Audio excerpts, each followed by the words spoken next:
emitió este informe, ¿no? Ciencia de las fronteras. Entonces, este informe que Vani Barbus redactó en colaboración con todos los científicos que él agrupó por áreas expertas, son 20 páginas acompañadas de unos anexos, que son digamos, el diagnóstico que esos expertos hicieron sobre la situación de la ciencia en Estados Unidos. Pensar en Estados Unidos durante la Segunda Guerra Mundial y hay que acordarse de que es una comunidad poderosa, pero ni muchísimo menos es la comunidad en la que se convertiría después, ¿no? Se quejaban amargamente de que no tenían prácticamente premios Nobel, por ejemplo, y lucharon contra eso, las fundaciones públicas y privadas. Entonces, este informe es, digamos, visto retrospectivamente y con un toque presentista que podemos criticar, pero en parte estudiamos la historia para comprender el presente, ¿no? Nos ayuda a comprender qué es lo que es la política científica hoy. La política científica hoy, la emisión de toma de decisiones sobre el sistema utilizando el dinero para ejercer presión sobre las comunidades dispuestas a recibirlo, es una cosa muy parecida a lo que hizo Vannevar Bush. ¿Qué pasó mientras tanto? Que Roosevelt murió, cayó, ya sabéis, cayó fulminado sobre la mesa del despacho Oval con un ataque y fue sustituido por el vicepresidente entonces, Truman, que fue el que recibió el informe. Entonces Truman fue el que recibió el informe y el que recibió a los científicos y el que recibió a Oppenheimer, le dijo: señor presidente, tengo sangre en mis manos, y fue cuando despegó también la política pacifista de la comunidad experta estadounidense. Y en ese debate entre pacifismo y desarrollo tecnológico se dirime, yo creo, en muy buena parte todo el desarrollo científico estadounidense, entre las tecnologías de la paz y las tecnologías de la guerra. Y esa civilización de la energía atómica, que es lo que sería, pues, las centrales nucleares, ¿no? Entonces, bueno, ¿qué pasó a continuación? Bueno, Estados Unidos fue empoderándose, ¿no? Como se dice ahora, de las mujeres. Fue haciéndose cada vez más poderosa, creciendo por sí misma, como el hongo del yogur, ¿no? Alimentada solo por agua. Pues allí apareció Marshall en 1948, pronunció su famoso discurso en la Universidad de Harvard, en el que hizo esa propuesta de: vamos a ayudar a Europa a reconstruirse después de la guerra, es nuestra obligación, vamos a dedicar a eso una parte de nuestro presupuesto, y el plan se llama Marshall por él, ¿no? Porque acudió a esa sesión. Pero claro, la influencia del plan Marshall, sumada a la influencia de todos los saberes y prácticas que había generado el desarrollo tecnológico atómico, tuvo una influencia enorme en la propia construcción europea. Hay que recordar el anterior, hay que recordar aquí muy rápidamente que cuando se aprueba el plan Marshall en el 48, se crea en París la Organización Europea de Cooperación Económica, que no es más que el antecedente de la OCDE, ¿no? La OCDE tiene como origen la Oficina Europea de Distribución del Presupuesto del Plan Marshall, Entonces, estos informes que todo el mundo lee y que parecen tan neutrales y que nos están enseñando tanto sobre la situación económica de los países, el desarrollo de las políticas públicas, es un organismo internacional que se crea fundamentalmente para distribuir, se crea exclusivamente para distribuir el Plan Marshall y por el presupuesto del Plan Marshall, y porque Estados Unidos no puede, el presupuesto del Plan Marshall no puede viajar solo. El dinero que vino de Estados Unidos viaja acompañado de criterios para distribuir ese dinero, y no son unos criterios cualesquiera, ¿no? Entonces, esos criterios se construyen en la oficina de la OCDE y son el origen de la manera que tenemos hoy de pensar la ciencia. Por ejemplo, el porcentaje del Producto Interior Bruto es un invento en las políticas de la posguerra. No ha existido siempre, nunca se han mirado las riquezas de los países así, nunca, se miraban de otra forma. Otra cosa muy importante: el número de personas que se dedicaban a la investigación. ¿Cómo se cuenta eso? ¿Quiénes son los que hacen investigación? ¿Y dónde? ¿En qué consiste hacer investigación? Bueno, todo eso se define en ese momento. Y se define en ese momento en una oficina que está distribuyendo un presupuesto que viene de Estados Unidos. Los franceses, que ya sabéis que además el masculino hace el caso, porque claro, la mayor parte de los miembros de estas comisiones eran hombres, la mayor parte, no, la totalidad, aquí eran hombres. Los franceses se resisten como gato panza arriba, y ya sabéis que inmediatamente escribieron sobre la americanización de Francia, y se resistieron a ser gobernados por el dinero, y por eso lideraron en muy buena parte las discusiones sobre cómo distribuir el presupuesto del plan Marshall. Benoît Godin ha estudiado en un par de libros que ha publicado y artículos muy reveladores cómo se construyen, digamos, esos conceptos económicos de apariencia neutral que produce la posguerra para medir el desarrollo científico, el desarrollo tecnológico, la producción de investigación, el tanto por ciento del Producto Interior Bruto que se dedica a la investigación que significa, ¿no? Entonces, durante ese proceso, que es el proceso de expansión también de las políticas atómicas, se generan muchas cosas. O sea, se genera una manera de mirar al mundo con unos parámetros que se definen en ese momento y no en otro. Y se definen en ese momento por la victoria aliada y sobre todo por el presupuesto del Plan Marshall y además una expansión de la promoción de la energía atómica, ¿no? El gran invento de Eisenhower de la política de átomos para la paz, ¿no? Cuando la presenta en Ginebra en 1955, no sé si está aquí, es que tengo varias genealogías aquí, a ver si consigo llevar, me perdonáis que voy a pasar unas fotos y luego vuelven aquí. Esa invención de la civilización de la energía atómica, no miren ustedes, los átomos sirven para todo, sirve para la guerra y van a servir para la paz. Y entonces inventan ¿cómo se dice? Las centrales atómicas, ¿no? Los reactores nucleares, ¿no? Los reactores nucleares. La investigación para desarrollar reactores nucleares ocupa una muy buena parte del presupuesto, y no solo del presupuesto económico, sino también de la apuesta política estadounidense, que hace de la política de átomos para la paz una de las herramientas de sus relaciones internacionales. Y entonces se crea Euratom, que es una de las dos comunidades europeas que son el origen de la Unión Europea, Euratom y la Comunidad Económica Europea, que se crean el mismo año. O sea que no es solamente la economía, ¿no? Es la tecnología. Se crean el mismo año Euratom y la Comunidad Económica Europea. Y 2 años después, la International Atomic Energy Agency, que es, digamos, el brazo internacional reconocido de la política de átomos para la paz. Claro, en 1957, cuando se crea Euratom y se crea la Comunidad Económica Europea, se crean en el Tratado de Roma, que firman los países centrales de Europa. Inglaterra, ya sabéis que fue renuente, intenta salirse ahora e intentó excluirse al principio, ¿no? El Tratado de Roma en el Campidoglio. Entonces hay representaciones de todos estos poderes, ¿no? Finalmente, cuando acaba el Plan Marshall, en 1960 la OCDE pasa a ser OCDE, aquí se reúnen todos muy contentos, Inglaterra ya está presente, sus autoridades, ¿no? El gran Robert Schuman, que es uno de los grandes inventores de las comunidades europeas, con los representantes de los países principales, Suiza, Suecia, Luxemburgo, Francia, Bélgica, Inglaterra, Italia.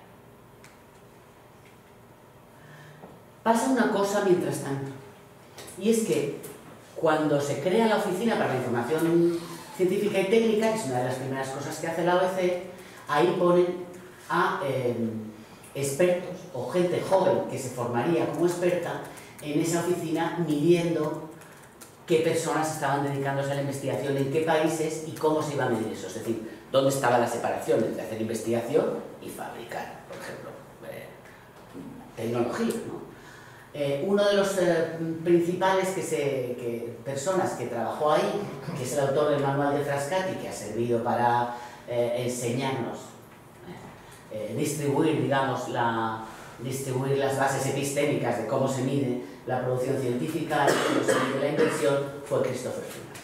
Christopher Freeman ha muerto hace muy poco y fue extraordinariamente influyente en la construcción de las herramientas para elaborar políticas para fomentar la investigación y la tecnología, y en las herramientas para medir sus resultados.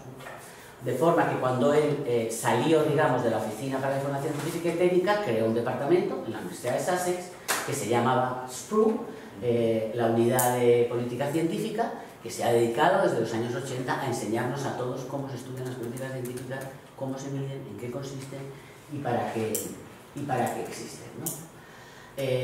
Pero uno de los primeros éxitos de Freeman fue convocar con Jean-Jacques Salomon y el director de la oficina, que se llamaba Alexander King. Entre los tres convocaron la reunión de 1963, en la que se reúnen por primera vez ministros con competencias en lo que se denomina la ciencia. No había ministerios de ciencia en ese momento en todos los países. Y España tenía un ministerio que era el Ministerio de Educación Nacional, en representación del cual fue el propio ministro Lora Tamayo, que a su regreso cambió el nombre del ministerio y lo puso de Educación Física. O sea que, claro, todo eso va marcando maneras de pensar y maneras de hablar. Y yo creo que, claro, es importante recordar esta genealogía, porque es una genealogía que es una genealogía histórica, es una genealogía también historiográfica, porque mientras ocurrían todas estas cosas, se formaban los expertos en estudiarlas.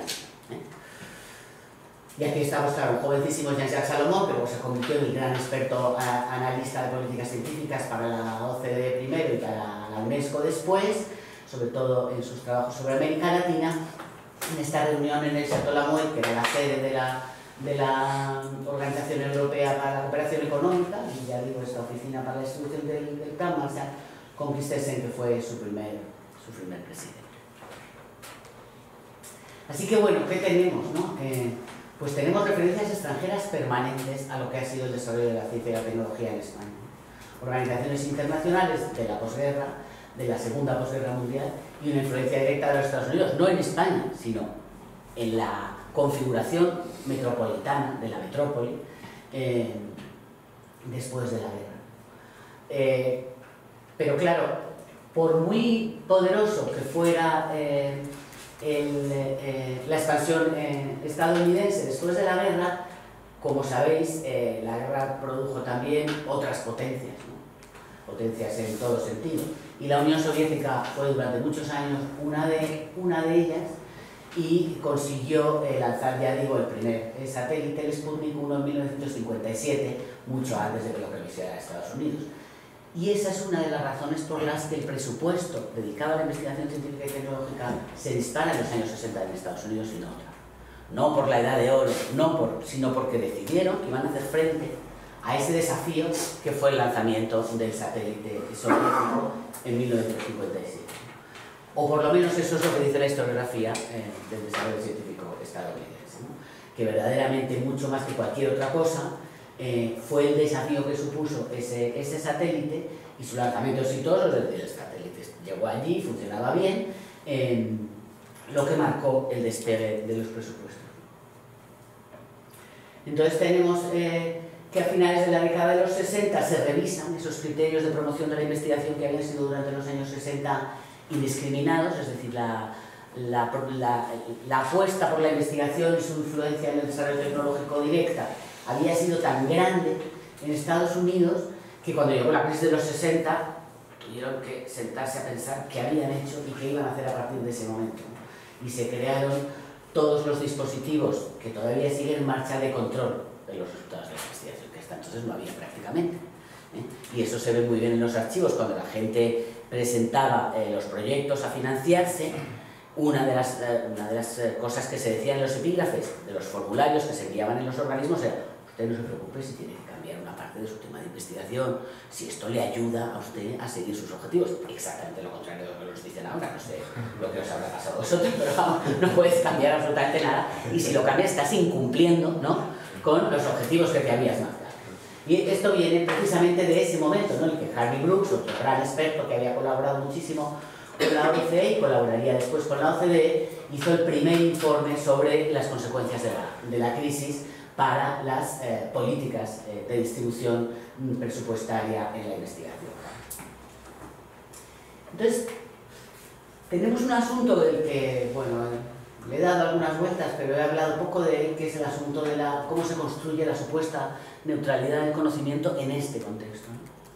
Y cómo Lino casi lo explica mejor, ¿no?, cuando dice, bueno, ¿por qué el valor axiológico del conocimiento científico como positivo, ¿no? Bueno, esto, tenemos la suerte de estar en este foro donde podemos hablar de estas cosas, porque cuando se habla con gente que se dedica a la experimentación, esto casi no puede dimensionarse, ¿no? Se considera como un desafío a la propia investigación. Cuando, bueno, a mí me encanta la investigación, que yo hice mi tesis doctoral sobre el doble enlace carbono-nitrógeno, o sea, que soy una friquiera lírica y me encanta todo, o sea, que no tengo ningún problema, al contrario, ¿no? Me encanta recluirme en el conocimiento y olvidarme de Franco, pero francamente no es posible, no es posible hacer eso, ¿no? Porque allí donde vas te lo encuentras, ¿no? Esto es como con las mujeres, ¿no? tú te resistes y no incluyes a mujeres en los relatos, pero en cuanto pasas la página, aparecen 20 las 10. Pues esto es igual, aparece el poder completamente arbitrario de las políticas de la dictadura, que es arbitrario mucho tiempo, a pesar de la influencia extranjera, fue mucho tiempo arbitrario. Es contra esa arbitrariedad contra la que lucha la construcción de las comunidades expertas en España, yo creo en buena parte, no sé los ingenieros, pero desde luego la gente que se dedica a la investigación en biomedicina se dedicó sistemáticamente a eso, es decir, a construir currícula propios de gente que estaba haciendo investigación en España y publicando los resultados de sus investigaciones en revistas extranjeras de difusión internacional. Es decir, toda esta manera que tienen ahora de medirnos a todos procede de ahí, de que ellos buscaron en el extranjero la legitimidad a su expertise, digamos, a su especialización, a su conocimiento experto, y cómo, claro, todo eso genera precisamente ese valor de neutralidad que se adjudica en algunas comunidades expertas al conocimiento científico, ¿no? Y que es precisamente la discusión sobre lo que nos ha enseñado más sobre la historia de la ciencia, ¿no? O sea, que no hay un destino fatal trazado hacia el progreso, marcado por cualesquiera países que hayan seguido cualesquiera políticas de promoción de la investigación, sino que hay muchos caminos y muchas veces los países, para los países determinados, del tipo que sea, no vamos a entrar, yo creo que ahí no podemos caer en la trampa, ¿no?, de países desarrollados, subdesarrollados, en vías de desarrollo. Esos son escalas que se han creado también en otros lugares, no se han creado en los lugares infravalorados por la autoridad que los evalúa, ¿no? Tenemos que ver de dónde salen todos los procesos de producción de autoridad y de producción de conocimiento y de su evaluación, ¿no? Y entonces, claro, en ese proceso de supuesta neutralidad se establece y se estabiliza la meritocracia en España. Después del nepotismo y después de los exámenes patrióticos cuando acaba la guerra, ¿no?, que había, la gente se presentaba a las oposiciones dejando el arma de guerra sobre la mesa y quitándose los méritos militares y colocándolos sobre la mesa delante de un tribunal, que era un tribunal fundamentalmente compuesto de militares del ejército de Franco, con más o menos formación. Había militares ingenieros, había militares médicos, había militares de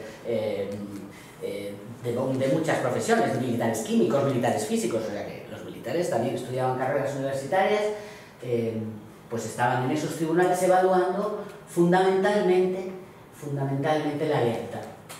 Esta era la parte 1 del examen. La parte 2 eran los conocimientos. Muchas mujeres superaron esos exámenes, muchas menos de las que estaban preparadas para ello, pero algunas lo hicieron, y lo hicieron desde luego, claro, no podían poner los méritos militares encima de la mesa, ¿no? Y entonces pusieron los otros, ¿no?, y pasaron esas.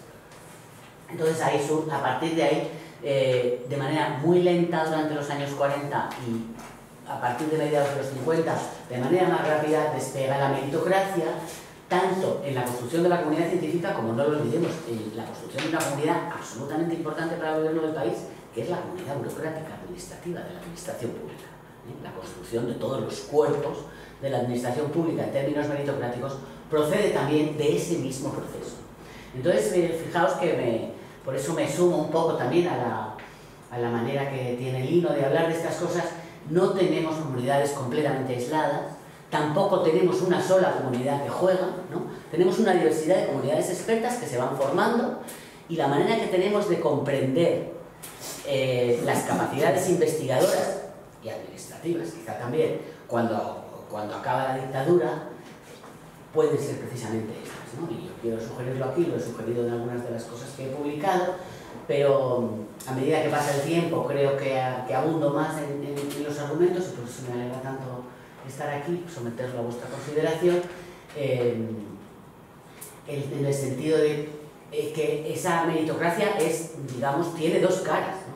Tiene una cara que es la lucha contra la arbitrariedad, y tiene otra cara que es también el sometimiento a unos criterios que no han sido discutidos en todas partes, sino que se aceptan como válidos, establecidos para medir la autoridad en otros lugares que vienen de otros sitios y con otras trayectorias políticas y en otras condiciones culturales.